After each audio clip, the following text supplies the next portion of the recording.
this on there. Right, hello WordFest. Give me a W! Is that a W? What? Give me an O! Give me an R! Give me a D! Give me an F! Give me an E! Give me an S! Give me a T! What does it spell? Oh, I'm glad we got over that. It is WordFest. If no one knew how to spell that, that would have been bad, wouldn't it, really? Is everyone alright? Yeah! You sure? Yeah? You alright? You alright? Are you alright? Yeah. Are you okay? You good? You alright? You alright? You alright? You alright? You okay, yeah? You alright? You alright? You alright? You okay, yeah? Yeah, you alright? I'm fine. You alright? You alright? You alright? You alright? You alright? You alright? Yeah? No, not so much. Oh, what? You sure? Yeah, I'm fine. He's fine, alright. Okay, you alright? You alright? What I'm saying is everyone alright? Is anyone not okay? No, everyone's okay. Good. Good. Right, so tonight we've got 8 acts for you. We've got 3 acts in the first section, and then we're going to have a break, about 10 minutes, and then we're going to have 4 comedians, and then we're going to have a little bit of a break, and then we're going to have a headliner, and it's going to be amazing. Does that sound good? Yeah. Okay. So, yeah, opening. What do we do now? What's been going on in the news? This is like formulated stuff, isn't it? AAA rating, we lost that, didn't we? Sad, isn't it? Like George Osborne, I've got a little bit from the newspaper here. George Osborne said the decision to lose the AAA rating was a stark reminder of the debt problems facing our country. Far from weakening our resolve to deliver our hatred of the poor, this decision means we'll be fucking them twice as hard. So, yeah.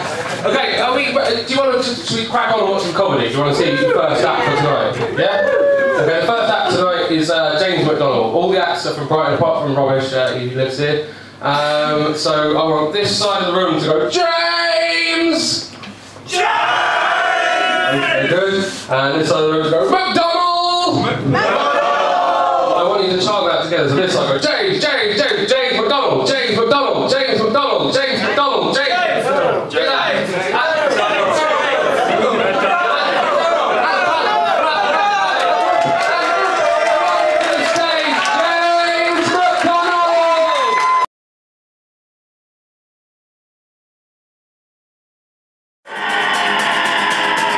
This is the beginning of my set. I'll use it to tell you all about myself. My star sign is Virgo, and that means I can be irrational. I'm a child of divorce, and that's why I really like to torture animals. Torture animals. I once decorated a badger. Animals, torture animals. I tattooed the face of a shrew. I think I was a giraffe. A whale, stuffed and dressed in a Labrador's, I set fire to a snail.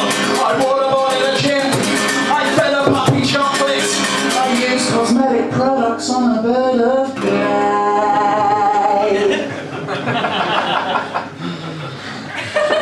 And for all of these reasons, that's why I was fired from the RSPC. Thank you!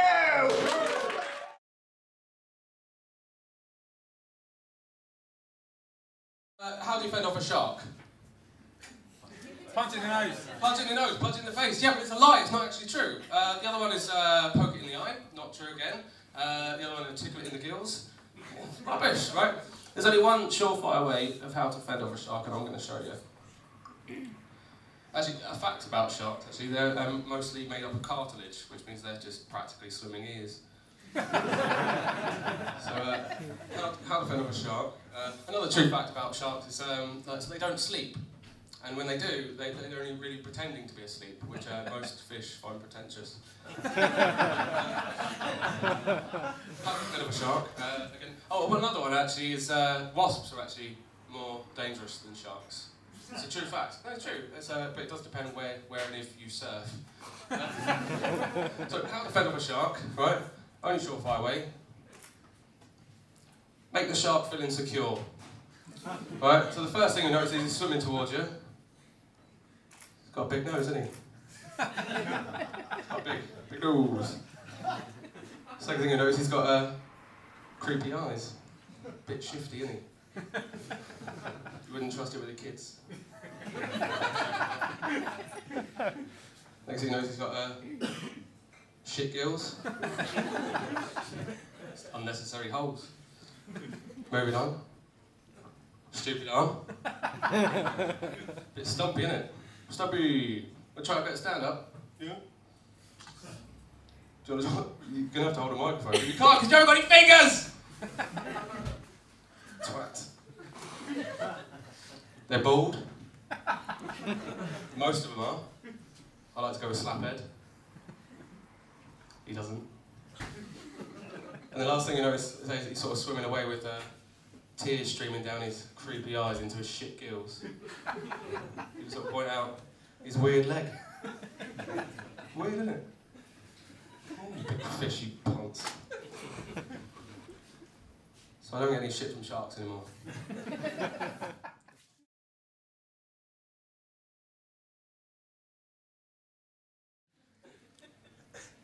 I'm from Coventry. It's like Wolverhampton, but without all that razzle-the-tazz.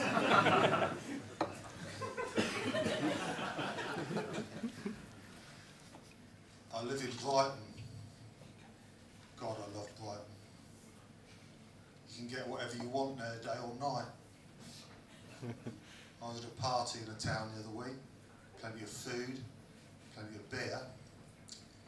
But about 12:30 at night, we ran out of twats playing the bongos.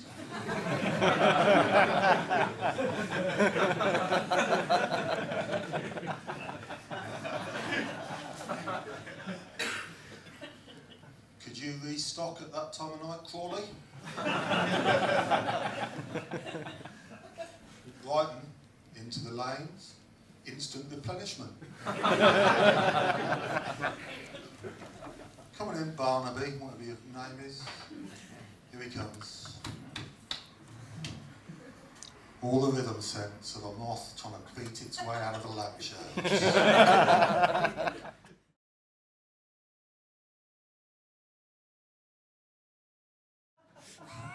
One thing I have noticed though is that people who do grow up in urban areas, they tend to say things like, I'll tell you what, I'll tell you fucking what. Where I grew up, if you weren't good at fighting, you better be fucking good at running. But I grew up in the countryside, I can't say things like that, because where I grew up, if you weren't good at singing, you better be good at country dancing, because you weren't nothing if you weren't in the school choir in Bishop's Boardington. People think living in the countryside is all larks and voluntary incest, but it's not. It's a cold, hard and Wi-Fi-less way of life. When I was growing up, every single day was a struggle. The jam, the fates, the fucking rambling. Strawberry season was like the Battle of the Somme. I still wake up screaming, my poor mother. I used to get up at 10 AM every Sunday to ring those fucking church bells. Her hands were red raw. Red raw! There's an awful lot of outdated nonsense talked about living in the countryside. We're not all chinless, undereducated Tories ready to bludgeon you to death with the butt of a blunderbuss just for the crime of insulting a horse. Yeah, thanks for that, Agatha Christie. Thanks, Midsummer Murders. You know, I was well into my teens before I realised you could use a rake for anything other than beating an elderly vicar to death. Because you'll find actually that the countryside is no more a racist place than anywhere else. I mean, you might still occasionally see a gollywog as third prize in a raffle. Or a group of well-meaning Morris men larking about in comedy blackface, or a sign that says no Jews. But it's not, it's not acceptable, is it? And secondly, you're very lucky then, aren't you? Because you've got yourself a career. And we know the career people, don't we? We know the career people because of the career words, the one-word job titles. If you've got a career, chances are you're a pilot, aren't you? You're a pilot in the sky. Or you're a teacher moulding young minds, or a surgeon saving lives, or Madonna wearing a leotard. If you've got two words in your job title, chances are you're doing okay. You've got yourself a two-bed semi-detached on the outskirts of some Christ-awful commuter belt shit-up listening to Adele on the way back from the Apple store to beg the local authorities to let your kids into the fucking Catholic school. You are a line manager You're a team leader. And if you've got 3 words in your job title, customer services assistant, you're fucked. You're fucked. You may as well apply to be a fucking tugboat captain. This is the first time I've been to Crawley. It's been lovely. I'll come back. Thanks very much. We're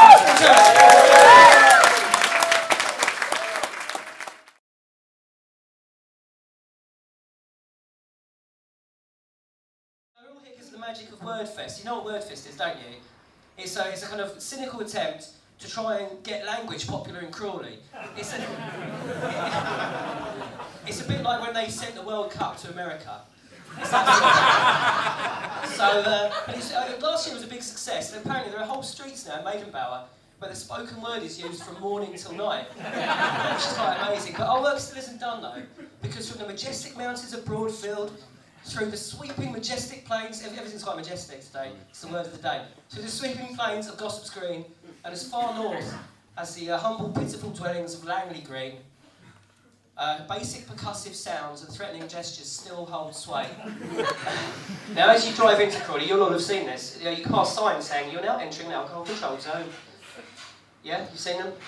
And it's true, because like everyone I know in Crawley is completely controlled by alcohol. It can actually be quite dodgy drinking in Crawley. My local, the meat raffle's such a hit. They're bringing in fish bingo. So it can be a bit dodgy there. I'm not going to name any names. But you know, it can be a bit dangerous. And I was in there, minding my own business, painting my nails. Sorry, no, I wasn't. I was reading a book. Just in my local, those 2 things are seen as pretty much interchangeable, you know. But anyway, this one guy was giving me the evil eye, this meathead, and he didn't like me. So I had my head down, you know, trying to ignore him. No eye contact, but eventually I had to go up and go back to the bar. And suddenly he's right there in my face, just glaring at me. And I had no option but to say, "Excuse me, mate, what's your problem?" He replied, "I live my life in a bubble of nostalgia, for a past in which I was never even truly happy. And while consciously I can appreciate the tragic, inherent irony, subconsciously it prevents me fully embracing a positive future. You fat cunt."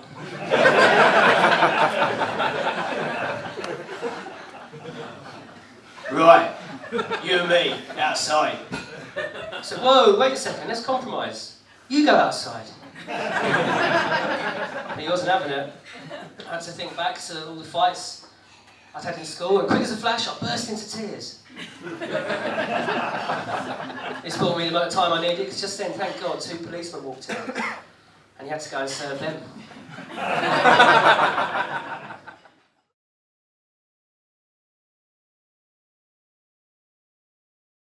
But what I want to see are the pedo games. The performance-enhancing drugs Olympic Games. Come on, guys. I want to see the 100 meters run so fast, the track catches fire. I want to see the high jump over double-decker buses. I want to see the javelin thrown so high, it hits the blimp above the stadium, which happens to be a giant piñata, full of herbal highs. And they can get Lance Armstrong to be poster boy. Contrary to stereotypes of individuals of African origins, I have no rhythm. Which means I've got something in common with Phil Collins. I can't dance, and I can't dance, and I can't dance. I can laugh about that now. You have no idea what it was like in boarding school in Nigeria, being the only person with no rhythm, and being called chokais. Descriptive term for dances like a white man. My father is Nigerian, my mother is Jamaican, which means I stand more chance of passing through the eye of a needle than a customs checkpoint. My current employment, my boss says I'm crap at my job. I'm not sure which pisses me off the most. The fact he says I am crap at what I do, or the fact that he's right. He's always going, "It's not rocket science, it's not rocket science." I hate the expression, "it's not rocket science," because, sir, Madam, there's no such science. It's aerospace engineering. If I put a pound in my jar of useless expressions, every time I have heard that expression, I could buy a washing machine.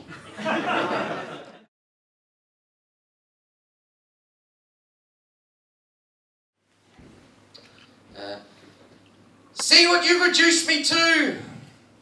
The plaintive cry of simmering sauce. Not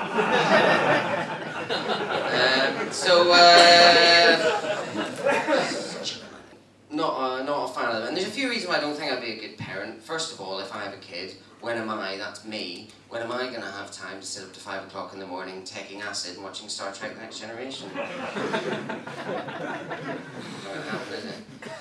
And the other, you know, and also I think I'm just quite careless with children. I remember I was with my sister. She was 2 or 3 and I was 9 or 10. I was bouncing around the bed and catching her and she was like giggling and laughing. She was loving it. Oh, great. And then she slipped through my hands and flew through the air and hit the floor head first. Boom. Concrete floor of a new house. 2-year-old girl. Smash. And there was a few seconds silence. It seemed to last for hours. And the only thought going through my head was, how am I going to make it look like she fell down the stairs? Well then, she started crying and I was like, oh, sorry, that's all right, that's good. She's all right. I was like, Karen, are you okay? And she was fine, she was okay, although she is now studying advertising at university, so she probably deserved it.